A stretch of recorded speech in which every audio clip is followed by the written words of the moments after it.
ಇದರಲ್ಲಿ ನೀವು ತಾವರ್ಚಂದ್ ಗೆಹ್ಲೋಟ್ ಅವರ ಹೆಸರನ್ನು ನೋಡ್ಬೋದು.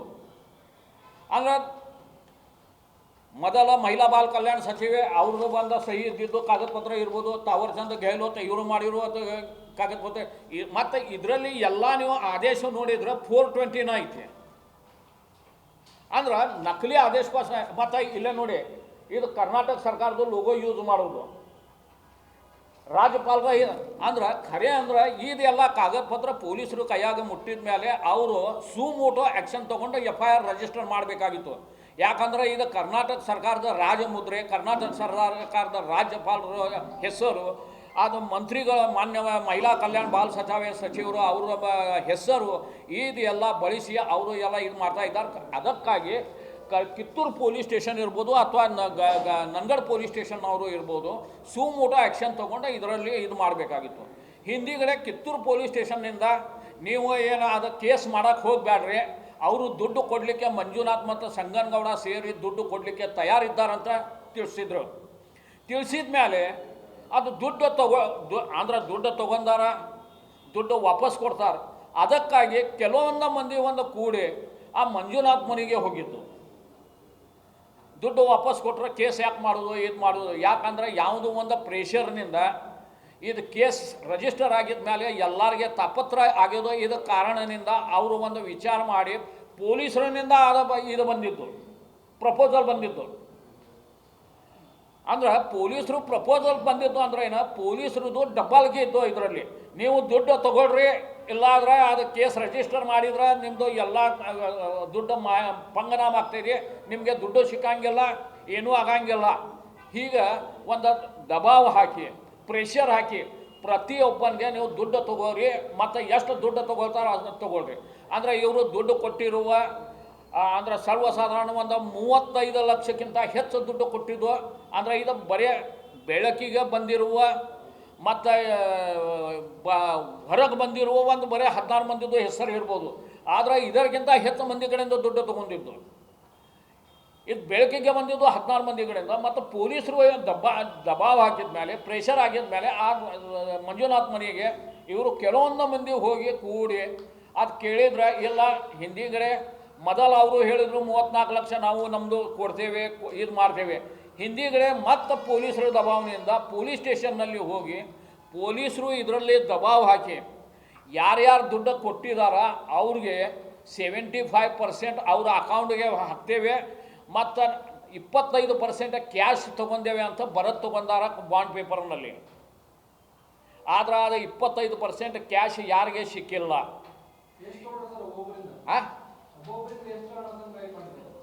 ಒಬ್ಬಂದು ಈಗ ಇದು ಕಾವ್ಯ ಎಳ್ಳೂರು ಕಡೆಯಿಂದ 4 ಲಕ್ಷ ತೊಗೊಂಡಾರ, ತಮ್ಮ ಕಡೆಯಿಂದ 1 ಲಕ್ಷ ತೊಗೊಂಡಾರ.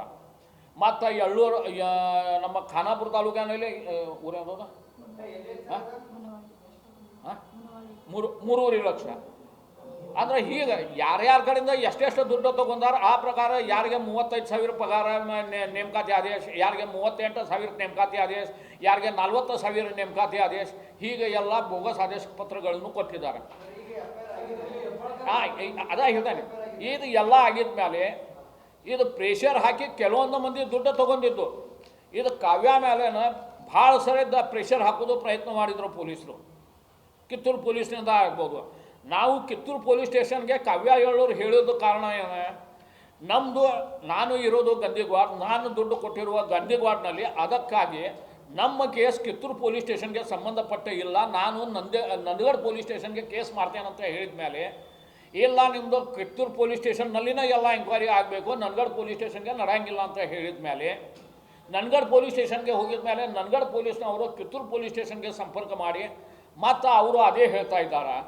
ಅದಕ್ಕಾಗಿ ಈಗ ಕಾವ್ಯ ಎಳ್ಳೂರು ಇವರು ನ್ಯಾಯಾಲಯದಲ್ಲಿ ಆಲ್ರೆಡಿ ಈಗ ದೂರು ದಾಖಲು ಮಾಡಿದ್ದಾರೆ.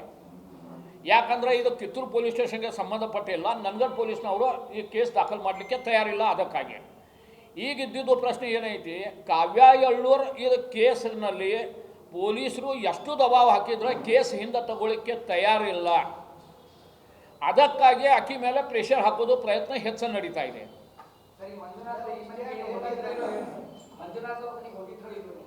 ಹೋಗಿದ್ದೇನಂತ ಹೇಳಿದೇನಲ್ಲ, ಅದು 34 ಹೇಳಿದ್ದೇನಲ್ಲ, ಈಗಾಗಲೇ ಹೇಳಿದ್ದೇನಲ್ಲ 30 ಲಕ್ಷ ರೂಪಾಯಿ ಏನ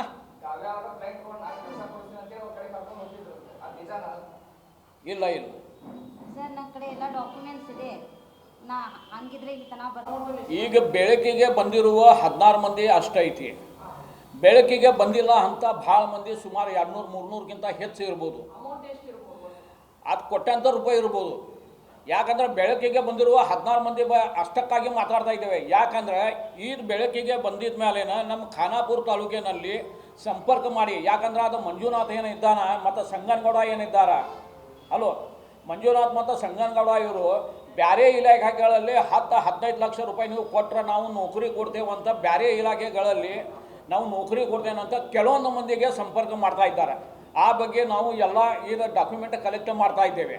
ಯಾಕಂದ್ರೆ ಇದು ಇಲ್ಲೇ ಮುಗ್ದಿದ್ದು ಇಲ್ಲ.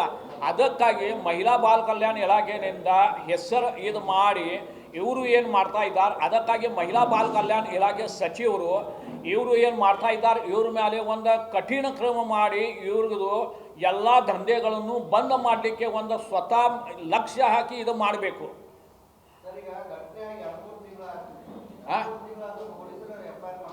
ಹಾಂ ಕರೆಕ್ಟ್. ಇಲ್ಲ, ಪೊಲೀಸರ ಮೇಲೆ ಪ್ರೆಷರ್ ಇದೆ, ಇದು FIR ದಾಖಲು ಮಾಡಬಾರ್ದು. ಯಾಕಂದ್ರೆ FIR ದಾಖಲು ಮಾಡಿದ ಮೇಲೆ ಇವರು ಏನಿದ್ದಾರ ಇವ್ರದ್ದು ದಂಧೆ ಬಂದ್ ಆಗ್ತಿದೆ ಅಂತ ಅವ್ರಿಗೆ ಇದೈತಿ. ಇದಕ್ಕಾಗಿ ಕವ್ಯಾಯಳರು ಇರ್ಬೋದು, ಆ ಮಂದಿ ಐತಿ, ಅವ್ರ ಮೇಲೆ ಈಗಾಗಲೇ FIR number 113 Kittur police station 2025 FIR ದಾಖಲು ಮಾಡಿದ್ದಾರೆ. ಅದರಲ್ಲಿ ಈಗ ಚಾರ್ಜ್ ಶೀಟ್ ಏನಾಗೋದು ಇದೆ, ಚಾರ್ಜ್ ಶೀಟ್ನಲ್ಲಿ ಕನಿಷ್ಠ 10 ಅಥವಾ 15 ಮಂದಿಗಳಿಂದ ನಮ್ಮದು ದುಡ್ಡು ನಮಗೆ ಸಿಕ್ಕೈತಿ, 75% ನನ್ನ ಅಕೌಂಟ್ಗೆ ಮಾಡಿದ್ದಾರೆ ಮತ್ತು 25% ನನಗೆ ಕ್ಯಾಶ್ ಸಿಕ್ಕೈತಿ ಅಂತ ಹೇಳಿದ್ದಾರೆ. 25% ಕ್ಯಾಶ್ ಏನು ಸಿಕ್ಕೈತಿ ಅದು ದುಡ್ಡು ಆ ವಕೀಲ ಮತ್ತು ಪೊಲೀಸರು ತಿಂದಿರ್ಬೇಕಂತ ನನ್ನ ಸಂಶಯ ಇದೆ. ಯಾಕಂದ್ರೆ ಕ್ಯಾಶ್ ಯಾರಿಗೆ ಸಿಕ್ಕಿಲ್ಲ ಮತ್ತು ಕ್ಯಾಶ್ ಸಿಕ್ಕೈತಿ ಅಂತ ಯಾರು ಮಂದಿ ಬರೆದು ಕೊಟ್ಟಿದ್ದಾರೆ ಬಾಂಡ್ ಮೇಲೆ, ಅವ್ರದ್ದು ನಾರ್ಕೋ ಅನಾಲಿಸಿಸ್ ಮಾಡಿದ್ರೆ ಆ ದುಡ್ಡು ಯಾರು ತಿಂದಾರ ಗೊತ್ತಾಗ್ತೇನೆ. ಎಲ್ಲರ ಗಮನಕ್ಕೆ ತಂದೇವೆ. CM ಸಿದ್ದರಾಮಯ್ಯ ಸೇರಿ IG DG ಎಲ್ಲರಿಗೆ ಈ ಬಗ್ಗೆ ಈ ಪತ್ರ ಬರೆದು ತಿಳಿಸಿದ್ದೇವೆ. ಆದರೆ ಯಾವುದೂ ಕಾನೂನುಬದ್ಧ ಕ್ರಮ ಆಗ್ತಾ ಇಲ್ಲ. ಯಾಕಂದ್ರೆ ಇದರಲ್ಲಿ ಖರೆ ಅಂದ್ರೆ ಗವರ್ಮೆಂಟ್ FIR ಮಾಡಬೇಕಾಗಿತ್ತು, ಪೊಲೀಸರು ಸುಮೋಟೋ ಆ್ಯಕ್ಷನ್ ತಗೊಳ್ಬೇಕಾಗಿತ್ತು. ಇವತ್ತುವರೆಗೆ ಪೊಲೀಸರು ಮಲಗಿದ್ದಾರೆ, ಈ ಬಗ್ಗೆ ಗವರ್ಮೆಂಟ್ ಮಲಗಿದ್ದೈತಿ. ಯಾಕಂದ್ರೆ ಗವರ್ಮೆಂಟ್ದು ಲೋಗೋ ಇರ್ಬೋದು, ಗವರ್ಮೆಂಟ್ ರಾಜ್ಪಾಲ್ ಹೆಸರು ಇರ್ಬೋದು, ಗವರ್ಮೆಂಟ್ ಇಲಾಖೆಯ ಹೆಸರು ಇರ್ಬೋದು, ಇದು ಬಳಸಿ ಅಮಾಯಕ ಯುವಕ ಯುವತಿಯರಿಗೆ ಏನು ಮಾಡ್ತಾ ಇದ್ದಾರೆ, ಈ ಬಗ್ಗೆ ಒಂದು ಕರ್ನಾಟಕ ಗವರ್ಮೆಂಟ್ ಅವ್ರದ್ದು ಸಂಬಂಧಪಟ್ಟ ಮಂತ್ರಿಗಳು ಈ ಬಗ್ಗೆ ಒಂದು ಕಾರ್ಯವಾಹಿ ಮಾಡಬೇಕು ಅಂತ ನಮ್ಮ ಬೇಡಿಕೆ ಇದೆ.